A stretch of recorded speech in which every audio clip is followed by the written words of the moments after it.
Bismillahirrahmanirrahim. Assalamualaikum warahmatullahi wabarakatuh.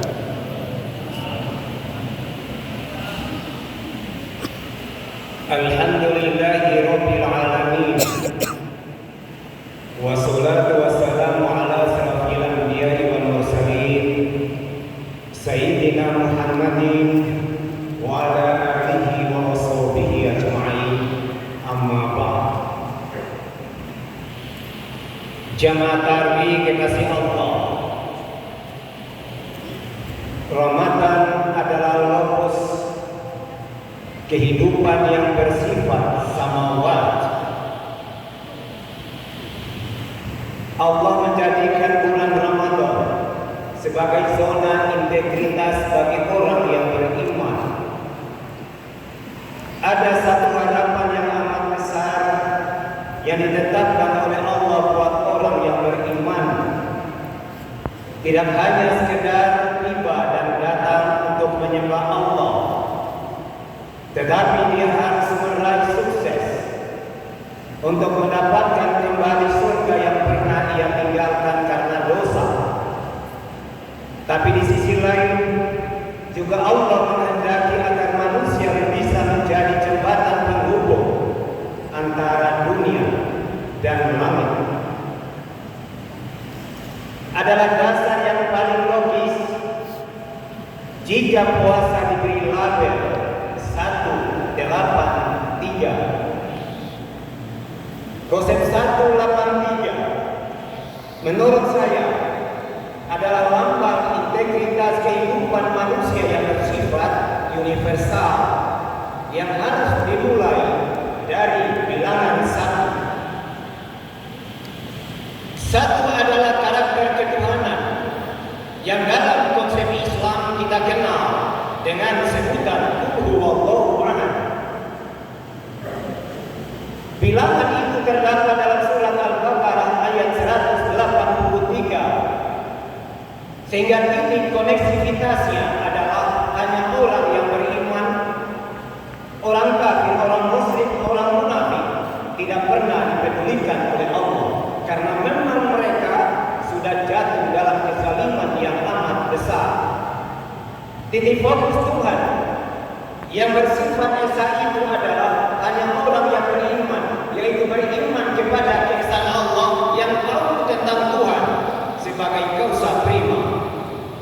Kalau memang engkau percaya kepada Allah, lakukan ibadah puasa selama 1, yaitu 1 bulan, 29 hari atau 30 hari dalam hitungan Hijriah.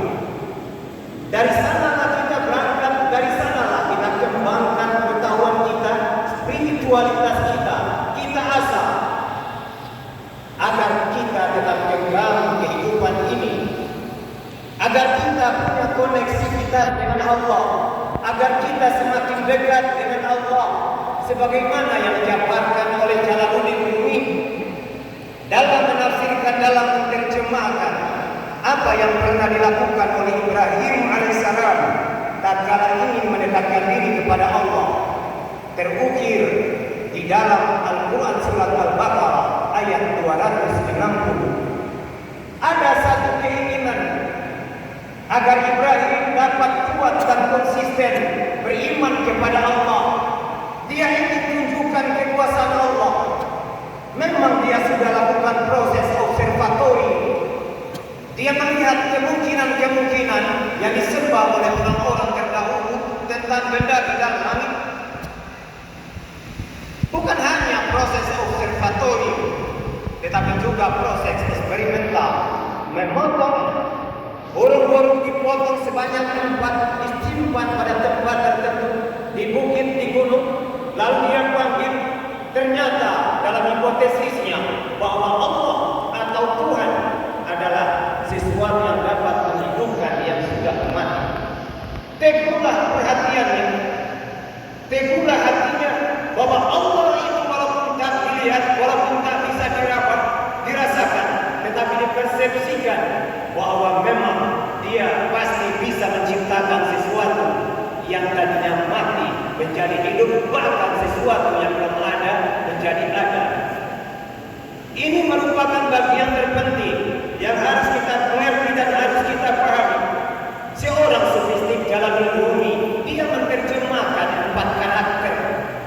agar kita dekat kepada Allah.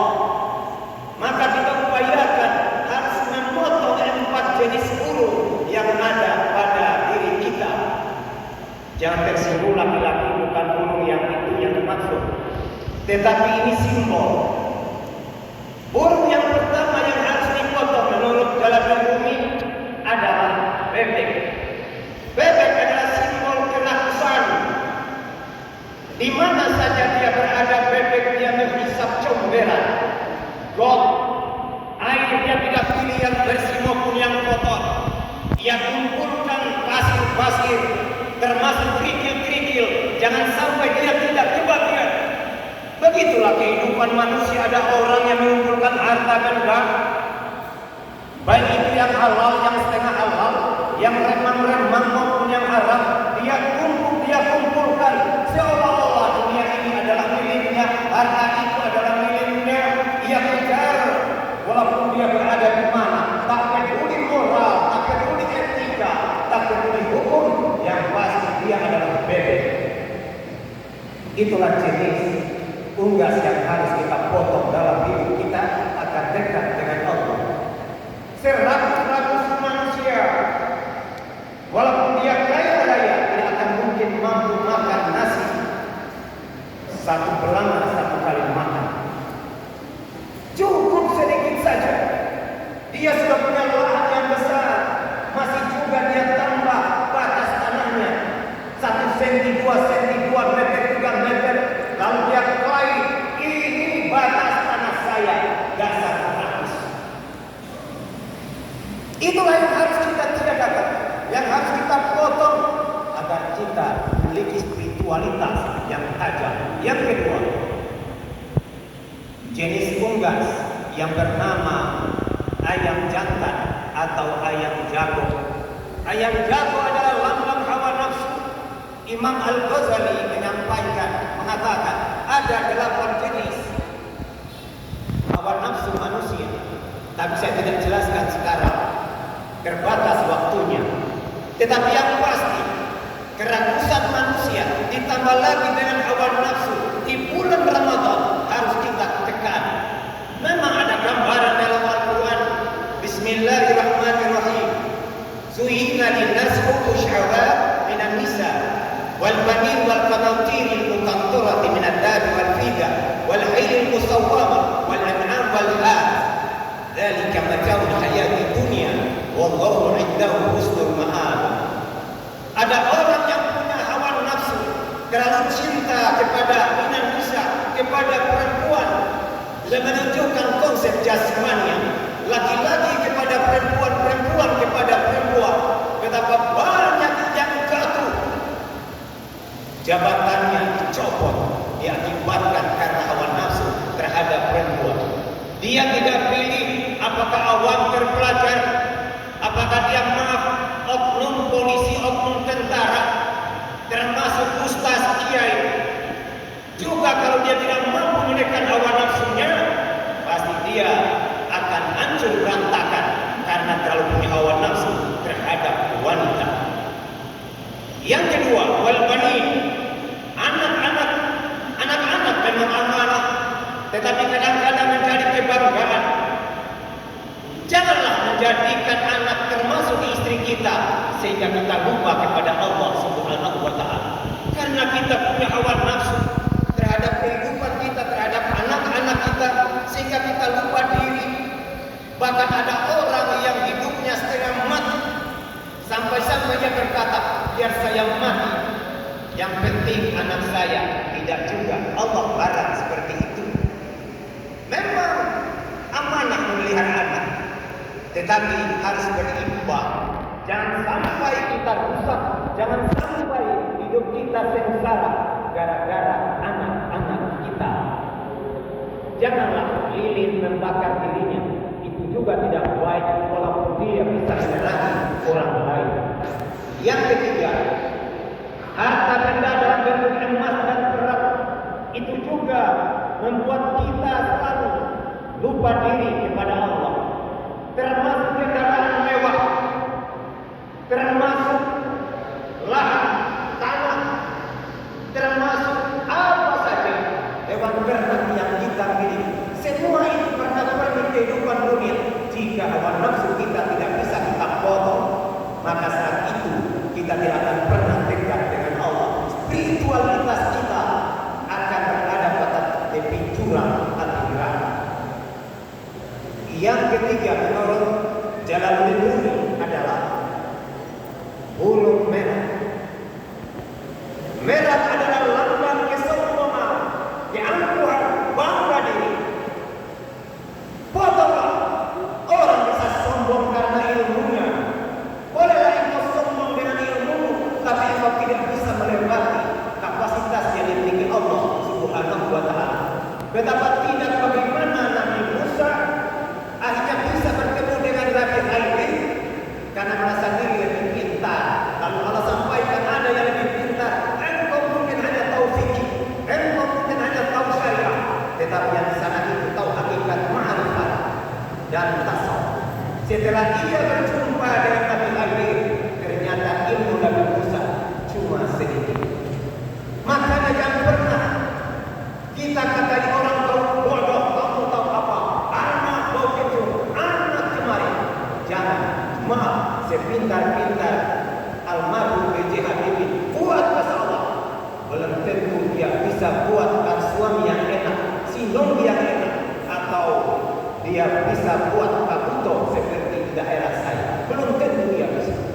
Makanya jangan pernah sombong. Titik air yang kita hisap di dalam sana hanya beberapa tetes yang kita bawa, sementara sana masih banyak sisanya.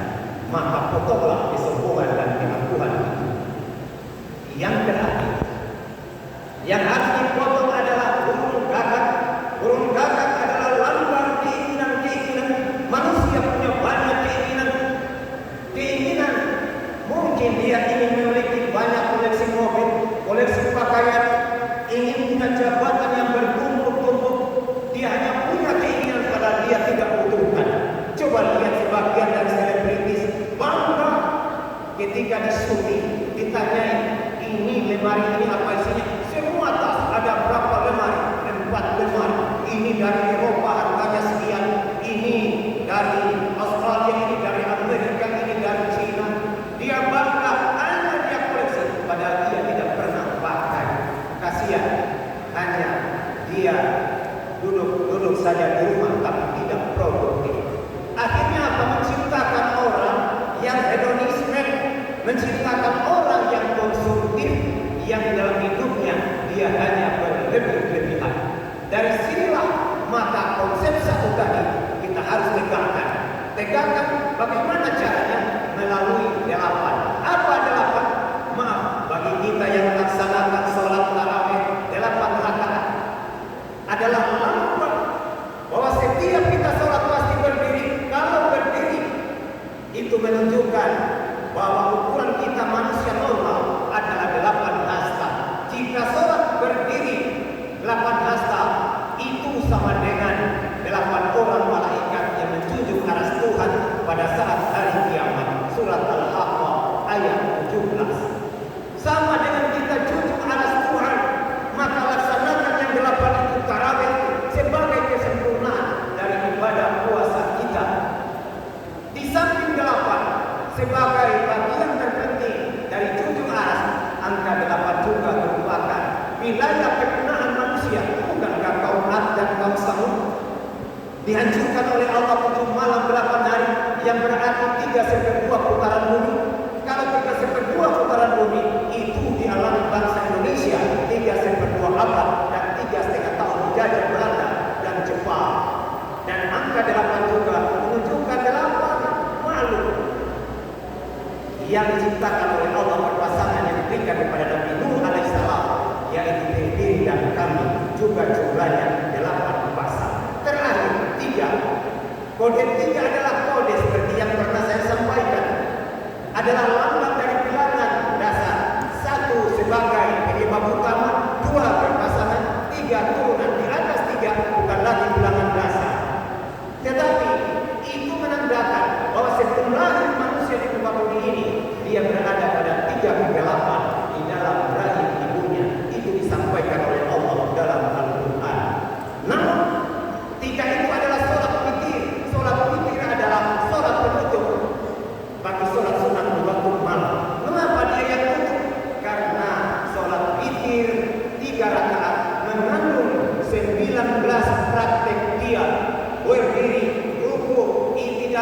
dan seterusnya. Jumlahnya 19 praktek diam. 19 praktek diam sama dengan jumlah huruf Bismillahirrahmanirrahim. 19 artinya kita dari Allah dan akan kembali kepada Allah. Kalau kembali kepada Allah, telusuri kehidupan kita di dalam angka 3, yaitu surat Al-Baqarah ayat 3. Alladzina yu'minuna bil ghaib wa yuqimuna shalah wa mimma razaqnahum yunfiqun. Konsisten kepada Allah, laksanakan salat agar kita buat diam dan gerakan orientasi sosial agar kita menjadi orang yang terbaik yang bisa dimasukkan Allah ke dalam surganya.